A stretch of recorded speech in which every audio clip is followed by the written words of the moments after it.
Amidst the chaos of battle in Volsung land, King Leif, the valiant leader of the Volsung clan, finds himself overwhelmed by foreign invaders. Just as defeat seems imminent, a formidable warrior emerges, Sigrid, a half-giant shield maiden from Jotunheim. With unparalleled prowess, she turns the tide, saving Leif and his men. This encounter not only marks the beginning of their alliance but also ignites a profound connection between Leif and Sigrid. Following their victory, Leif and Sigrid's bond deepens. Despite the societal norms and potential challenges of their union, especially given Sigrid's giant heritage and her inability to bear children, the two decide to marry. Leif's unwavering love leads him to honor Sigrid's wish to wed in her homeland, among her kin in Jotunheim. The couple embarks on a journey to Jotunheim, the land of giants. Upon arrival, they are greeted by Sigrid's father, King Glomar. Leif presents Glomar with seeds, a thoughtful gift intended to rejuvenate the pillaged farmlands of the giants, a gesture that earns Glomar's respect and approval for the marriage. The wedding day dawns with a mix of joy and underlying tension. As the ceremony unfolds, an unexpected and ominous presence disrupts the festivities. Thor Odinson, the formidable god of thunder, accompanied by his brother Balder, arrives uninvited. Thor accuses the giants of harboring Loki, the elusive god of mischief. Despite King Glomar's assurances of Loki's absence, Thor remains unconvinced. His suspicion and wrath culminate in a tragic massacre, as he unleashes his fury upon the giants, sparing none in his path. In the midst of this chaos, Balder, embodying mercy, deceives Thor into believing that Leif and Sigrid have perished, thus sparing their lives.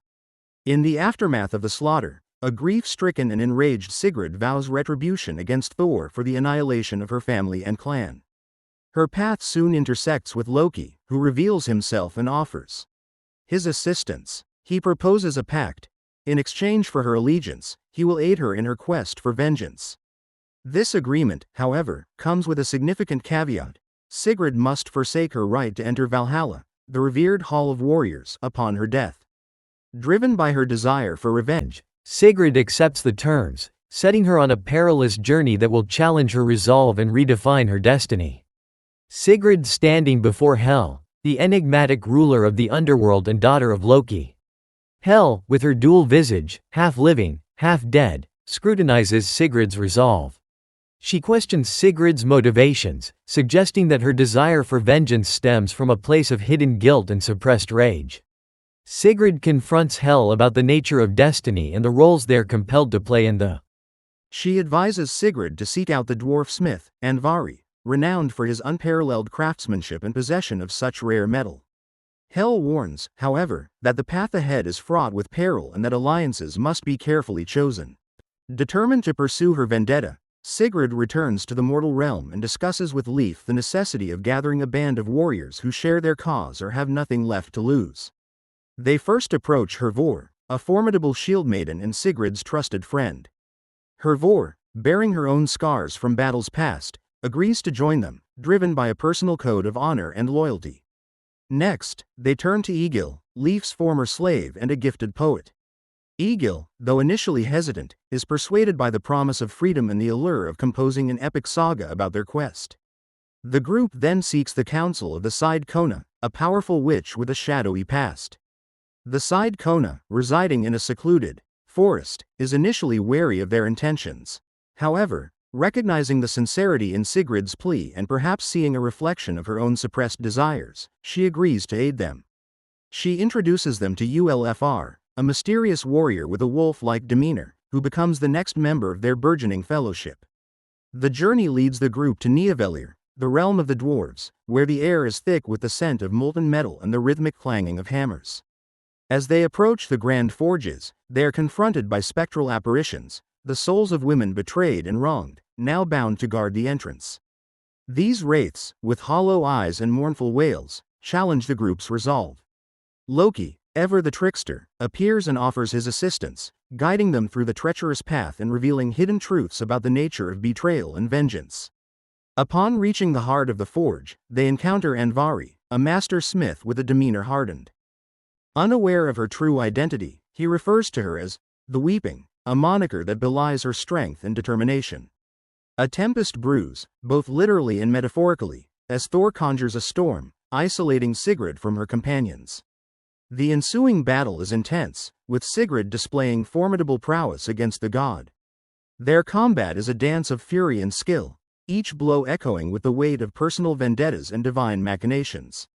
Amidst the chaos, the freed woman reveals her true nature. She opens a mystical gate to Vanaheim, offering the group an escape route.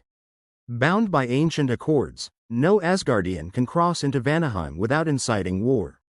Thor, recognizing the constraints of divine politics, is forced to retreat, his frustration palpable as he watches his quarry slip beyond his grasp. Once within the sanctum of Vanaheim, the woman discloses her identity as a servant of King Tawaz, the Vanir sovereign. She deems Sigrid and her companions worthy of an audience. Thor, the formidable god of thunder, retreating to Asgard after a series of confrontations. In Asgard, he encounters Sandraudiga, the goddess of defeat. Recognizing her prowess and the potential advantage her alliance could bring, Thor seeks her assistance. This meeting underscores Thor's strategic mindset and his willingness to form alliances to maintain his dominion. Meanwhile, Sigrid and her companions arrive in Vanaheim, the realm of the Vanir gods, seeking their support in the impending battle against the Aesir. King Tawaz, the ruler of Vanaheim, is initially hesitant. The delicate balance of peace between the Vanir and Aesir is fragile, and Tawaz is unwilling to risk reigniting a war. However, the Vanir gods are in a decrepit state, having lost their vitality after Odin seized the apples of Idun, the source of their immortality. Loki, ever the trickster, whispers to Sigrid, suggesting that the return of these enchanted apples could sway the Vanir to their cause. Armed with this insight, Sigrid proposes a daring plan. She and her group will retrieve the apples of Idun from Asgard in exchange for the Vanir's alliance. Seeing a chance to restore his people's former glory, Tawaz agrees and assigns Thyra to accompany them on this perilous mission. As preparations commence, Leif, one of Sigrid's loyal companions, grants Egil his freedom, acknowledging his valor and contributions. Unsure of his path ahead, Egil consults the Side Kona, a powerful seeress.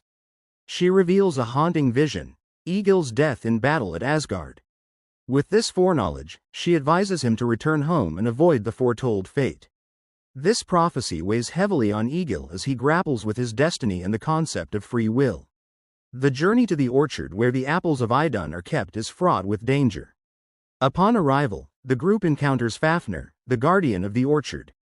Once a noble dwarf prince and a close friend of Andvari, Fafnir's lust for power led him,